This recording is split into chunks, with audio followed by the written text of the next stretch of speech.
Arkadaşlar dedem uyurken horladığına inanmıyor.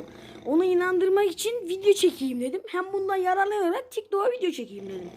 O yüzden dedemin şimdi size horlamasını dinleteceğim. Bakın. Arkadaşlar mikrofonu iyice şey yakıyorum, yanına götürüyorum ki şey yapsın böyle hani çıksın.